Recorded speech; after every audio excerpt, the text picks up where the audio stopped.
Dari ayat tadi Allah Subhanahu wa taala menceritakan tentang perjalanan baginda Nabi Muhammad sallallahu alaihi wasallam, yang mana yang biasa disebut perjalanan Mi'rajnya Nabi Muhammad sallallahu alaihi wasallam. Sehingga orang zaman dari dulu sampai sekarang mengajarkan kepada kita untuk percaya atau untuk mengimani kejadian tersebut, ya.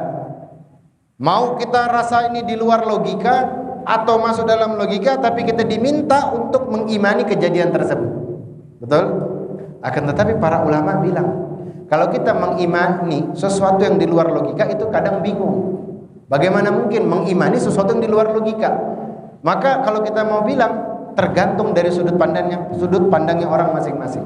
Ketika mereka melihat dari sudut pandang yang betul, maka mereka akan takjub akan kuasanya Allah Subhanahu wa taala. Akan tetapi bagi mereka yang sudut pandangnya lain, maka mereka nggak akan percaya. Sebab di dalam tadi disebutkan Allah Subhanahu wa taala memperjalankan baginda Nabi Muhammad sallallahu alaihi wasallam. Allah yang memperjalankan Nabi Muhammad.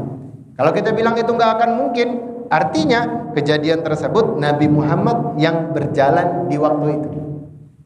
Sebenarnya kita tahu Nabi Muhammad manusia seperti kita. Nabi Muhammad nggak akan mungkin bisa melakukan hal tersebut dengan sendirinya, nggak akan mungkin. Nah, nggak akan mungkin Nabi Muhammad bisa dalam keadaan tersebut, dalam keadaan sekejap bisa melakukan perbuatan seperti itu.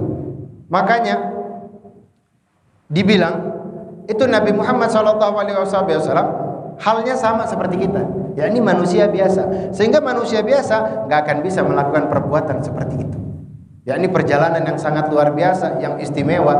Nabi Muhammad nggak akan bisa.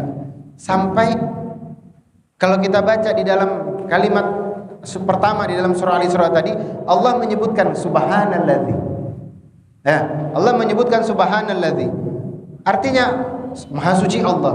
Allah yang memuji dirinya sendiri. Allah yang memuji dirinya sendiri. Artinya di sini yang memiliki peran dalam perjalanan tersebut Allah. Subhanalladzi asra. Allah Subhanahu wa taala memperjalankan di waktu malam hari. Siapa yang dijalankan oleh Allah Subhanahu wa taala? Kalau kita dalam bahasa Arab itu dalam ilmu nahwu, asra, ya, asra itu fiil, ya, fiil madi.